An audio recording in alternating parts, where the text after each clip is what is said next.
நமக்கு தெரியும் பிரிக்ஸ் உச்சி மாநாடு நடைபெற்றது. அமெரிக்க அதிபர் டொனால்ட் ட்ரம்ப் வெளியிட்டிருக்கக்கூடிய அறிக்கையில் என்ன சொல்றாருன்னு சொன்னா, பிரிக்ஸினுடைய அமெரிக்க எதிர்ப்பு கொள்கைகளோடு இணைத்துக் கொள்ளக்கூடிய எந்த ஒரு நாடாக இருந்தாலும் அவர்கள் மீது 10% வரி விதிக்கப்படும் என்று அறிவிச்சிருக்கிறார். இன்றைக்கு இஸ்ரேலுடைய ரேடியோ வெளியிட்டிருக்கக்கூடிய ராணுவ ரேடியோ வெளியிட்டிருக்கக்கூடிய செய்தியில் என்ன சொல்றாங்கன்னு சொன்னா, இஸ்ரேலுடைய ராணுவ தளபதி இயால் ஜமீர் வெளியிட்டிருக்கக்கூடிய அறிக்கையில் 2 போர் இலக்குகளையும் ஒரே நேரத்தில் அடைவது சாத்தியம் இல்லை என்று சொல்லி தற்போது அரசாங்கத்துக்கு அவர் சொல்லி இருக்கிறாராம்.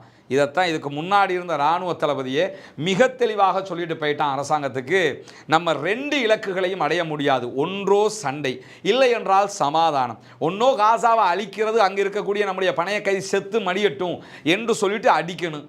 இல்லைன்னு சொன்னால் சமாதானத்தில் அங்கே இருக்க பணைய கைதிகளை நம்ம மீட்டுக்கிட்டு வரணும்.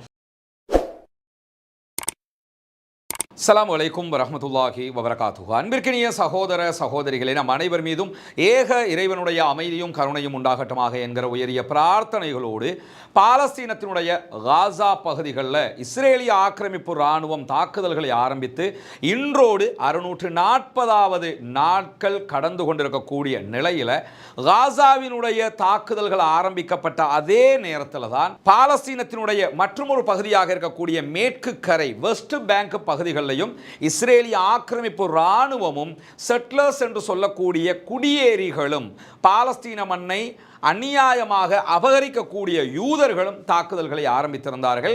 தொடர்ச்சியாக காசாவில் மக்கள் கொன்று குவிக்கப்படுகிற அதே நேரம் வெஸ்ட் பேங்க் பகுதிகளிலையும் மக்கள் கொல்லப்பட்டது மட்டுமல்லாமல் அங்கிருக்கக்கூடிய ஆயிரக்கணக்கான மக்கள் இஸ்ரேலிய ஆக்கிரமிப்பு இராணுவத்தினால் கைது செய்யப்பட்டு கொண்டிருக்கிறார்கள். இதுவரைக்கும் 15,000க்கு மேற்பட்டவர்கள் இஸ்ரேலிய சிறைகளில் இந்த யுத்தம் நடைபெற்ற 640 நாட்களுக்குள்ளாக வாடிக்கொண்டிருக்கக்கூடிய நிலையில் இன்றைக்கு வெளியாக இருக்கக்கூடிய தகவல்கள் பிரகாரம் சுமார் 11,240 தாக்குதல்களை மேற்கு கரையில் மாத்திரம் இஸ்ரேலிய ஆக்கிரமிப்பு இராணுவம் நடத்தி இருக்கிறது என்பதுதான் ஆச்சரியமான பேருண்மையாக இருக்கிறது.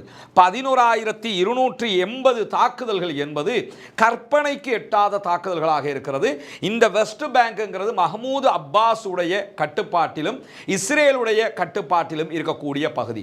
மஹ்மூத் அப்பாஸ் பாலஸ்தீனத்தினுடைய அதிபர் நான் தான் என்று பீற்றிக் கொண்டிருக்கக்கூடிய நிலையில தான் 11,280 இடங்களில் தாக்குதல்களை 640 நாட்களுக்குள்ளாக இஸ்ரேல் நடத்தி இருக்கிறது. இப்படி இருக்கும்போது இவர்கள் ஆட்சியில் இருந்தால் என்ன, இல்லாவிட்டால் என்ன என்கிற கேள்விதான் எழுகிறது. ஏன்னா மக்களுக்கு என்ன பாதுகாப்பு இருக்கிறது என்கிற கேள்வி இருக்கிறதா இல்லையா? இந்த நிலையில தான் கடந்த 24 மணி நேரங்களுக்குள்ளாக 105 அப்பாவிகள் காசாவிலே கொல்லப்பட்டிருக்கிறார்கள், ஷஹீதாகி இருக்கிறார்கள். 356க்கு மேற்பட்டவர்கள் படுகாயம் அடைந்திருக்கிறார்கள் என்கிற செய்திகள் வெளியாகி இருக்கிறது. அல்லாஹு தாலா அவர்களுடைய பாவங்களை மன்னிக்க வேண்டும் என்று அல்லாஹ்விடத்திலே பிரார்த்திக்கிற அதே நேரம் மரணித்தவர்களுக்கு ஷஹீதுடைய அந்தஸ்தை அல்லாஹு தாலா வழங்க வேண்டும் என்றும் அல்லாஹ்விடத்திலே கையேந்த மறந்து விடாதீர்கள். அவர்கள் இணை வைக்காத பட்சத்தில், அல்லாஹ்வை மாத்திரம் வணங்கி வழிபட்டிருக்கும் பட்சத்தில் கண்டிப்பாக அவர்கள் ஷஹீதுக்குரிய அந்தஸ்தை பெறுவார்கள் என்பதை நம்ம நபிமொழிகளில் இருந்து புரிந்து கொள்ள முடிகிற அதே நேரம் பாலஸ்தீன அப்பாவிகளுக்காக தொடர்ந்தும் பிரார்த்தனை செய்யுங்கள். பாலஸ்தீனத்திற்கான WHO பிரிவு, வேர்ல்டு ஹெல்த் ஆர்கனைசேஷனுடைய பிரிவு வெளியிட்டிருக்கக்கூடிய தகவலின் பிரகாரம் ஒரு நாளைக்கு சராசரியாக 90 பேர் காசாவிலே கொல்லப்படுகிறார்கள் என்கிற நிலையில நேற்றைய 24 மணி நேரங்களுக்குள்ளாக இன்று வரைக்கும் 105 அப்பாவிகள் கொல்லப்பட்டிருக்கிறார்கள் என்பது ஜீரணிக்க முடியாத மாபெரும் கவலையான ஒரு நிலையாக மாறியிருக்கிற அதே நேரத்தில் காசாவுக்குள்ள உடனடியாக 10,000 யூனிட் இரத்தங்கள் தேவை என்கிற அறிவிப்பை இன்றைக்கு பாலஸ்தீனத்தினுடைய சுகாதார அமைச்சகம் வெளியிட்டிருக்கிறது. ஒரு 4-5 நாட்களுக்கு முன்பதாக 3,000 யூனிட் தேவை என்கிற ஒரு அறிவிப்பு வெளியாக இருந்த நிலையில் 10,000 யூனிட் இரத்தம் அளவுக்கு தேவை என்கிற கோரிக்கையை தற்போது காசாவினுடைய சுகாதார அமைச்சகம் வெளியிட்டிருக்கிறது.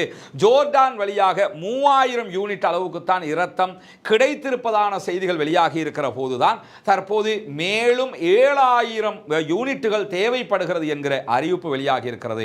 முழு இரத்தத்தையும் தங்களுடைய மண்ணுக்காக சிந்தி கொண்டிருக்கக்கூடிய பாலஸ்தீன அப்பாவிகள் இரத்தம் என்று தவித்துக் கொண்டிருக்கிறார்கள். இரத்த தான முகாம்களை கூட காசாவுக்குள் நடத்த முடியாத ஒரு நிலை இருக்கக்கூடிய சூழல்ல காசா மக்களுக்கான இரத்த தானங்களை கோரிக்கொண்டிருக்கிறது காசாவினுடைய சுகாதார பிரிவு என்கிற செய்திகளும் இன்றைக்கு வெளியாகி இருக்கிற அதே நேரம் இன்றைக்கு வெளியாகி இருக்கக்கூடிய இன்னும் ஒரு வருத்தத்துக்குரிய தாங்க முடியாத கவலையான ஒரு செய்திதான், காசாவில் அக்டோபர் 7, 2023 இஸ்ரேலிய ஆக்கிரமிப்பு ராணுவம் தாக்குதல்களை ஆரம்பிப்பதற்கு முன்பதாக ஒரு கோதுமை மா பாக்கெட்டினுடைய விலை 25 கிலோகிராம் அமையக்கூடிய ஒரு கோதுமை மா பாக்கெட்டினுடைய விலை எவ்வளவுக்கு இருந்ததோ அதில் இருந்து 3000 மடங்கு அதிகரித்திருப்பதான செய்திகள் வெளியாகி இருக்கிறது. இங்க நீங்க பார்க்கலாம், உணவுகளை எடுப்பதற்காக அலையக்கூடிய மக்களுடைய காட்சிகளை தான் நீங்க பார்க்குறீங்க. இது புதிய புகைப்படம் அல்ல, பழைய புகைப்படம்.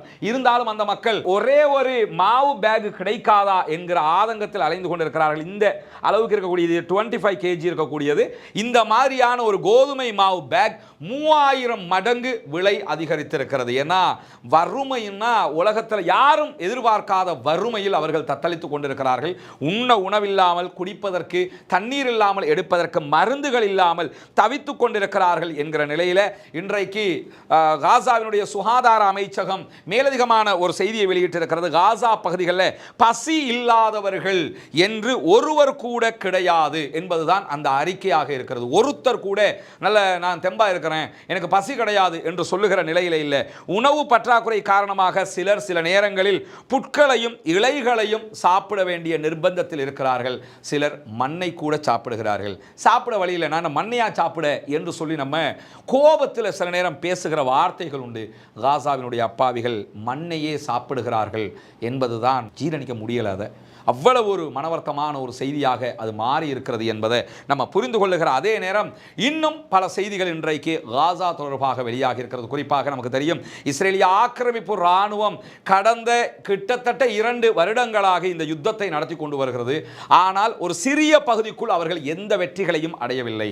முதல் நாள் அக்டோபர் 8 அவர்கள் காசாவுக்குள் நுழையும் போது, நாங்கள் காசாவை கைப்பற்றுவோம், பாலஸ்தீன விடுதலை போராட்ட அமைப்புகளை தோற்கடிப்போம், எங்களுடைய பணைய கைதிகளை மீட்டுக் கொண்டு வருவோம், பாலஸ்தீனத்திற்குள் புதிய ஆட்சியை உண்டாக்குவோம் என்கிற இந்த 4 விவகாரங்களை வெற்றி காணுவோம் என்று சொல்லியிருந்தார்கள். சுருக்கமாக சொல்ல போனால் 2 வெற்றிகள். 1, எங்களுடைய பணைய கைதிகளை மீட்டுக் கொண்டு வருவோம். 2, பாலஸ்தீன விடுதலை அமைப்பை தோற்கடிப்போம் என்பதுதான் அவர்களுடைய மிகப்பெரிய அஜெண்டாவாக இருந்தது.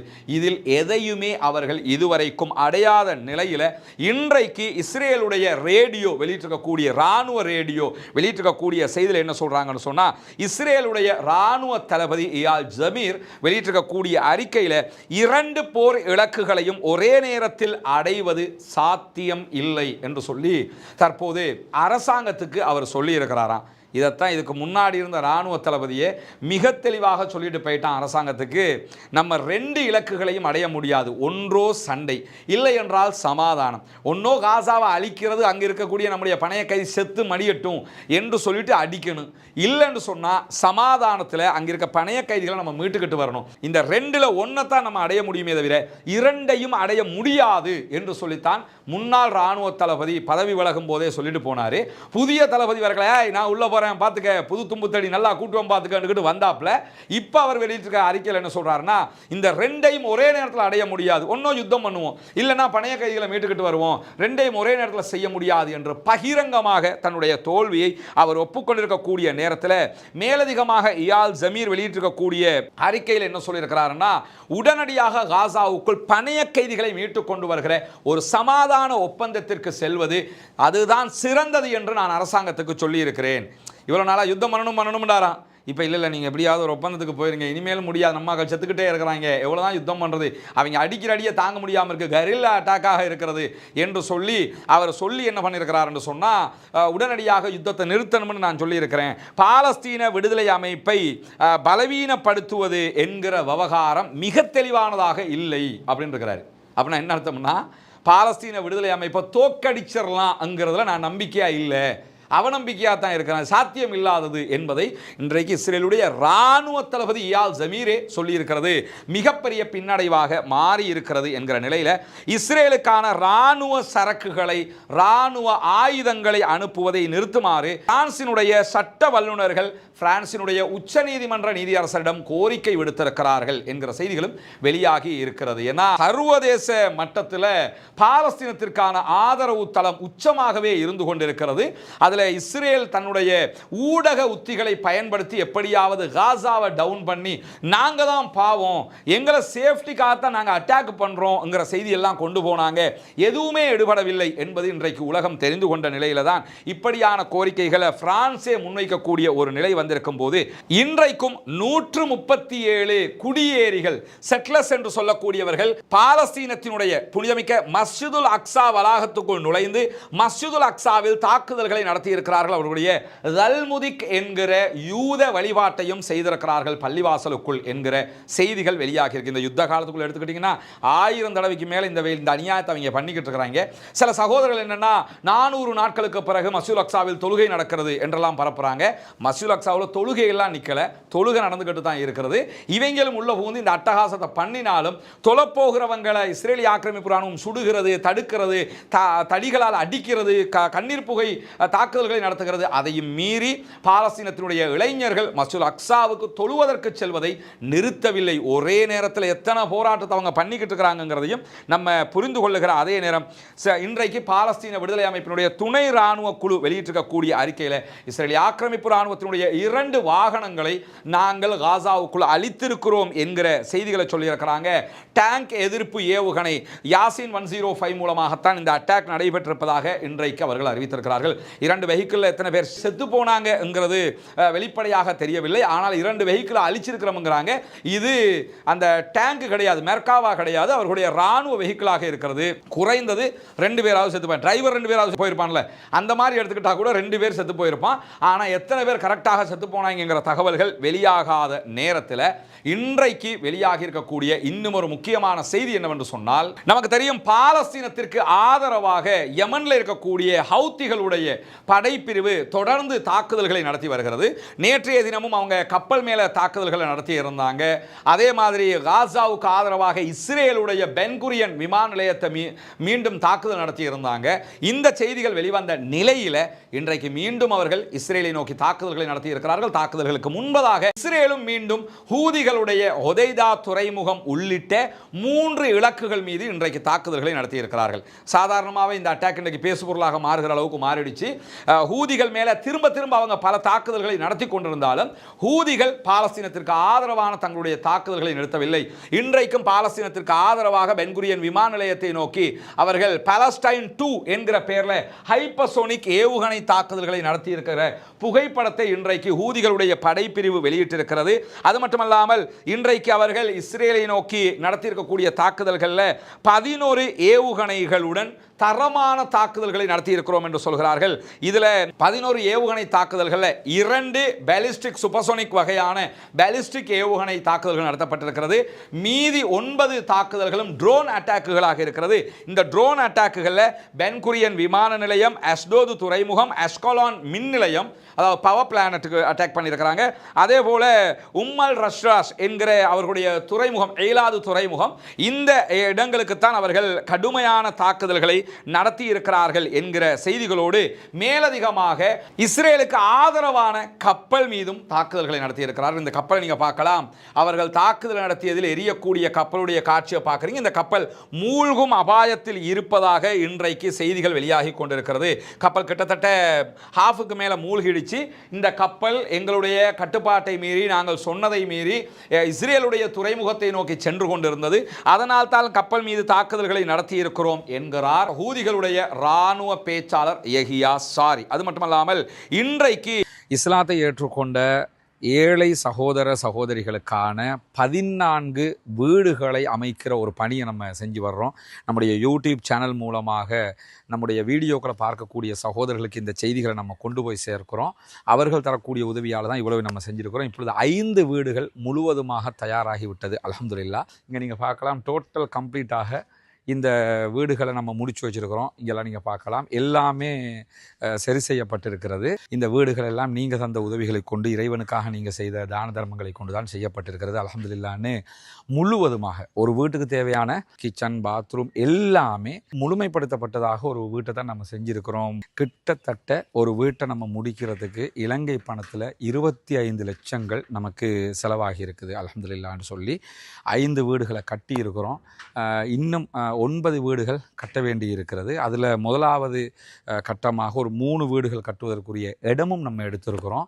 இந்த வீடுகள் கட்டுவதற்குரிய பணங்கள் அத்தனையும் சிறுக சிறுக உங்கள் வழியாக சேமிக்கப்பட்டது அல்ஹம்துலில்லாஹ் என்று சொல்லி நீங்கள் தந்த பணங்களில் இன்னும் எங்கள் கைவசம் கிட்டத்தட்ட ஒரு 6.5 லட்சம் பணம் இருக்கிறது இலங்கை பணத்தில்.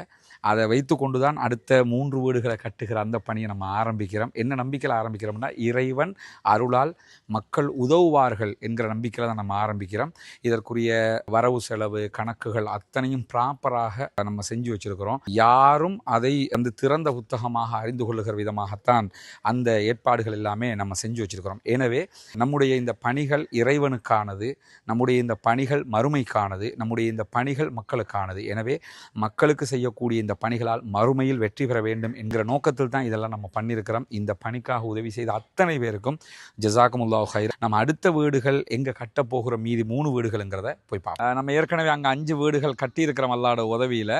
இப்போ இந்த பகுதியில் நம்ம 3 வீடுகள் கட்டுறதுக்குரிய லேண்டு நம்ம எடுத்திருக்கிறோம். ஒரு வீட்டுக்கு கிட்டத்தட்ட 6 பர்ச் அளவுக்கு காணி இடம் கொடுக்குறோம் நம்ம. எனவே இதற்குரிய உதவிகளும் நாங்கள் உங்கள்கிட்ட மட்டும்தான் எதிர்பார்க்க முடியும் இறைவனுடைய உதவியால்.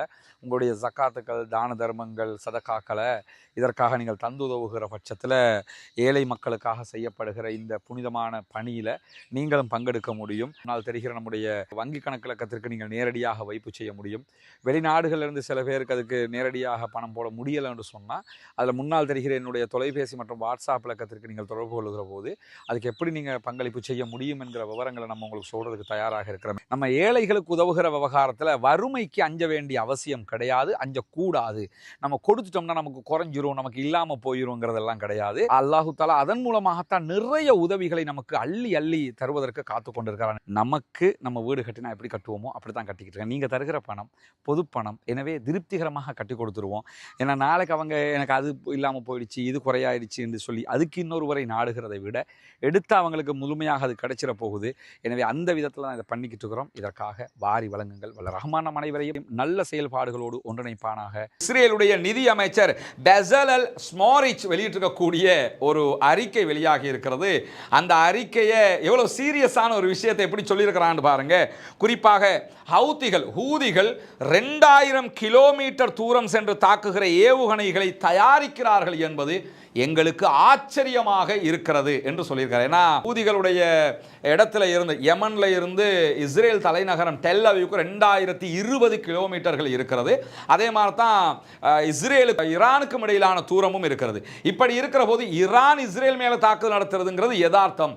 ஆனால் ஹூதிகளுடைய கட்டுப்பாட்டுக்குள்ளே இருந்து இப்படியான தாக்குதல் நடத்துவது ஆச்சரியமாக இருக்குன்னு சொல்றவர் என்ன சொல்றாருன்னு சொன்னால், எங்களுக்கு எதிராக 2000 கிலோமீட்டர் தூரம் சென்று தாக்குகிற ஏவுகணைகளை மிகப்பெரிய நிலத்தடி பதுங்குகுழிகளில் தயாரிச்சுக்கிட்டு இருக்கிறாங்கிறது தான் எங்களுக்கு ஆச்சரியமாக இருக்குது. அதான் இங்கே உள்ள ப்ளஸ்ஸே ஹூதிகளுக்கு என்னென்னு சொன்னால், அவங்க எந்த இடத்துல இந்த பாலிஸ்டிக் ஏவுகணை தொழில்நுட்பத்தை வச்சிருக்கிறாங்க, அவங்களுடைய கம்பெனிஸ் எங்கே இருக்குது, எங்கே அந்த தொழிற்சாலை இருக்குது, எங்கே தயாரிக்கிறாங்கிறது அமெரிக்காவுக்கும் தெரியலை, இஸ்ரேலுக்கும் தெரியலை. எல்லாமே அண்டர் கிரவுண்ட். ஈரான்லையும் அவங்க எங்கே செய்கிறாங்கன்றது தெரியல, ஹூதிகளும் எங்கே செய்கிறாங்கன்னு தெரியல. முழுவதும் அண்டர் கிரவுண்டில் பூமி கடியில் தான் பண்ணிக்கிட்டு இருக்கிறாங்க. அது எங்களுக்கு ஆச்சரியமாக இருக்கிறது என்று சொல்லி இன்றைக்கு இஸ்ரேலுடைய நிதி அமைச்சரே வெக்கங்கட்டு போய் சொல்லியிருக்கக்கூடிய காட்சிகளை பார்க்க முடியும். இந்த நிலையில தான் பாலிஸ்டிக் ஏவுகணைகள் மூலமாக இந்த கப்பல் மீது தாக்குதல் நடத்தப்பட்டு கப்பல் மூழ்கும் நிலையை அடைந்திருக்கிறது என்கிற செய்திகள் வெளியாகி இருப்பதை நம்ம பார்க்க முடிகிறது. இந்த மாதிரியான சூழல்ல நமக்கு தெரியும் பிரிக்ஸ் உச்சி மாநாடு நடைபெற்றது. பிரிக்ஸ் மாநாடுங்கிறது பொருளாதார ஒரு கூட்டணியாக இருக்கிறது. ஒவ்வொரு நாடுகளும் ஒவ்வொரு கூட்டணியை வச்சிருக்கிறாங்க. இந்த பிரிக்ஸை பொறுத்தவரையில் பிரிக்ஸில் நம்முடைய அண்டை நாடாக இருக்கக்கூடிய இந்தியா இருக்கிறாங்க, சவுதி அரேபியா இருக்கிறது, ஈரான் இருக்கிறது, ரஷ்யா இருக்கிறது. இப்படி அதாவது அமெரிக்காவினுடைய அலையன்ஸுக்கு மாற்றமாக இருக்கக்கூடிய ஒரு அலையன்ஸ். இந்த அலையன்ஸில் இருக்கக்கூடிய நாடுகள், சீனா இருக்கிறது, இந்த அலையன்ஸில் இருக்கக்கூடிய நாடுகள் தான் இந்த மாநாட்டை திங்கட்கிழமை இதனுடைய இறுதி மாநாட்டு நிகழ்வுகள் பிரேசில் தலைநகரத்தில் நடைபெற்ற நிலையில் அவங்க தங்களுடைய 17வது முதலாவது மாநாட்டில் ஒரு அறிக்கையை வெளியிட்டிருக்கிறாங்க. அந்த அறிக்கையில் காசா மீதான மிலேச்சத்தனமான இன அழிப்பு போரை இஸ்ரேல் நிறுத்த வேண்டும் என்று அவர்கள் அறிவிப்பு வெளியிட்டிருக்கிறார்கள். அது ஒரு போல்டான ஒரு அறிவிப்பும் கூட. அந்த அறிவிப்பை அவர்கள் விடுத்திருக்கிறார்கள். அதோட சேர்த்து அதை வெளியிடுறது அமெரிக்காவுக்கு எந்த பிரச்சனையும் இல்லை, அது சும்மா இருந்துருவாங்க. ஆனால் அதோட சேர்த்து என்ன பண்ணியிருக்கிறாங்கன்னு கேட்டால் ஈரான் மீதான தாக்குதல்களையும் தாங்கள் வன்மையாக கண்டிப்பதாக சொல்லியிருக்காங்க. ஏன்னா பிரிக்ஸ் கூட்டமைப்பில் ஈரான் இருக்கிறாங்க. ஈரான் மீதான தாக்குதலையும் நாங்கள் கண்டிக்கிறோம் என்று சொல்லி இருக்கிறார்கள். இதை சொன்னதோட ஈரான் மீதான தாக்குதல் யாருடைய காலத்தில் யாருடைய தலைமையில் நடைபெற்றதுன்னு சொன்னால் அமெரிக்க அதிபர் டொனால்ட் ட்ரம்ப் இப்போ இருக்கிறாரு, அவருடைய அனுமதியோடு தான் நடைபெற்றது. அவங்களும் உள்ள இன்டர்ஃபியர் ஆகி தாக்குதல் நடத்தினதெல்லாம் நமக்கு தெரியும். அந்த 12 நாள் வாருக்குள்ள அப்படி இருக்கிற சூழல்ல தான் இந்த அறிவிப்பு வெளியே வந்ததோட அமெரிக்க அதிபர் டொனால்ட் ட்ரம்ப் வெளியிட்டிருக்கக்கூடிய அறிக்கையில் என்ன சொல்றாருன்னு சொன்னா, பிரிக்ஸினுடைய அமெரிக்க எதிர்ப்பு கொள்கைகளோடு இணைத்துக் கொள்ளக்கூடிய எந்த ஒரு நாடாக இருந்தாலும் அவர்கள் மீது 10% வரி விதிக்கப்படும் என்று அறிவிச்சிருக்கிறார். அமெரிக்காவுக்கு நீங்க ஏற்றுமதி செய்கிற எந்த பொருளாக இருந்தாலும் உங்களுக்கு 10% வரி விதிப்போம் என்று சொல்லியிருக்கிறாங்க. இந்த வரி விதிப்பு என்பது ஒரு பொருளாதார மிரட்டலாக இருக்கிறது. சைனா இதை கண்டிச்சிருக்கிறாங்க. இந்தியா சம்பந்தமாக எந்த செய்திகளையும் இன்னும் சொல்லல. ஆனா பிரேசிலுடைய அதிபர் அவர் ஒரு போல்டான ஒரு ஆள். ஏன்னா பாலஸ்தீனத்துக்கு ஆதரவாக தெளிவாக அனுப்பாரு, இஸ்ரேலுக்கு எதிராக இருப்பார். இஸ்ரேலுடைய தூதுவரை உடனே கடாசி வெளியே அனுப்பிவிட்டார், போடான்னு சொல்லி அனுப்பிட்டாரு. அவர் இன்றைக்கு என்ன சொல்றாருன்னு சொன்னா, இந்த மாதிரி ஒரு வேலையை செஞ்சீங்கன்னு சொன்னா பிரேசிலுக்கு 10% வரி விதிக்கிறேன்னு விதிச்சிங்கன்னு சொன்னா கத்தி எடுத்து நீங்களே உங்களை குத்திக்கிறதுக்கு சமானமானது. ஏன்னா எங்களுக்கு எந்த நஷ்டமும் கிடையாது, நாங்கள் ஏற்றுமதியை நிறுத்தி போட்டு வேற வழியை நாங்கள் பார்த்துக்கிட்டு இருப்போம். உங்களுக்கு எங்கள்கிட்ட இருந்து வரக்கூடிய அரிதான பொருட்கள் வராமல் போய்விடும், அது உங்களுக்கு தான் இழப்பாக இருக்கும் என்று அவர் இன்றைக்கு சொல்லியிருக்கக்கூடிய நேரத்தில் இந்த பிரிக்ஸினுடைய மாநாட்டில் நடைபெற்றிருக்கக்கூடிய சில முக்கியமான செய்திகள் இருக்கிறது. அது ஒரு தனி வீடியோவாக நம்ம போடுவோம், அப்போ நீங்கள் மேலதிகமாக பார்த்துக்கொள்ள முடியுமாக இருக்கிற. அதே நேரம் பிரிக்ஸ் கூட்டணியில் இருக்கக்கூடிய ஈரானுடைய அதிபர் மசூத் பெசக்ஷியன் அவர்கள் பேசியிருக்கக்கூடிய ஒரு காட்சி வெளியாக இருக்கிறது. அதில் அவர் என்ன சொல்றாருன்னு சொன்னா, அமெரிக்காவினுடைய முதலீட்டாளர்கள் கூட எதிர்காலத்திலே ஈரானில் வந்து முதலீடு செய்ய முடியும், அதற்கு எங்களுடைய அதிஉச்ச தலைவர் ஆயத்துல்லா அலி ஹாமனி விருப்பம் தெரிவித்திருக்கிறார், எங்களுடைய பேச்சுவார்த்தைகளில் அதை அவர் வெளிப்படுத்தினார் என்கிற ஒரு செய்தியை அவர் சொல்லியிருக்கிறார். பொதுவாக அமெரிக்காவினுடைய எந்த முதலீட்டாளர்களும் ஈரானில் எந்த கம்பெனிஸையும் வச்சுக்கிறதுக்கு அனுமதி கிடையாது. இதுவரைக்கும் அவங்க அப்படி கொடுக்கல. அமெரிக்காவுடைய எந்த ஒரு செயல்பாட்டுக்கும் அனுமதி கொடுக்காத நிலையில் தற்போது ஈரானுடைய அதிஉச்ச தலைவர் விடுத்திருக்கக்கூடிய அறிக்கையை ஈரானுடைய ஜனாதிபதி வெளிப்படுத்தி இருக்கிறார். தாராளமாக முதலீட்டாளர்கள் வர முடியும், ஆனால் பிசினஸ் மட்டும்தான் பண்ணணும், அங்க வந்து உளவு பார்க்கிற வேலைகளை செஞ்சா நாங்கள் தொலைச்சு விடுவோம் சேர்த்து என்ன பண்ணியிருக்கிறார்னா சொல்லியிருக்கிறார். எனவே பிரிக்ஸ் கூட்டமைப்பில் என்னவெல்லாம் நடந்திருக்கிறது, என்னவெல்லாம் பேசியிருக்கிறார்கள் என்கிற தனியான ஒரு வீடியோ வெளியிடப்படும். அதிலே நீங்கள் அந்த செய்திகளை மேலதிகமாக தெரிந்து கொள்கிறார். அதே நேரம் பாலஸ்தீனத்தினுடைய சமாதான பேச்சுவார்த்தைகள் தற்போதும் தொடர்ந்து நடைபெற்று வருகிறது. அந்த பேச்சுவார்த்தைகளில் அடுத்தடுத்து என்ன நடக்கப் போகிறது என்கிற செய்திகளையும் மேலதிகமாக அப்டேட்டாக உங்களுக்கு தருவதற்கு நாங்கள் தயாராக இருக்கிறோம். பாலஸ்தீனம் வெற்றி பெற வேண்டும், பாலஸ்தீனம் சுதந்திரம் அடைய வேண்டும், பாலஸ்தீன மக்களும் நம்மை போன்ற நிம்மதியானவர்களாக மாற வேண்டும், வாழ வேண்டும் என்கிற உயரிய பிரார்த்தனைகளோடு பாலஸ்தீன அப்பாவிகளுக்காக பிரார்த்திக்கிற. அதே நேரம் இஸ்ரேல் ஆக்கிரமிப்பு ராணுவத்திற்கு எதிராக தொடர்ந்தும் கொண்டு நாசிலாவை ஓத மறந்து விடாதீர்கள் என்கிற உயரிய கோரிக்கைகளோடும் பாலஸ்தீன மக்களுக்காக ஜனநாயக ரீதியாக குரல் எழுப்புவோமாக. வாஹ்ரதவானா அல்ஹம்துலில்லாஹி ரப்பில் ஆலமீன்.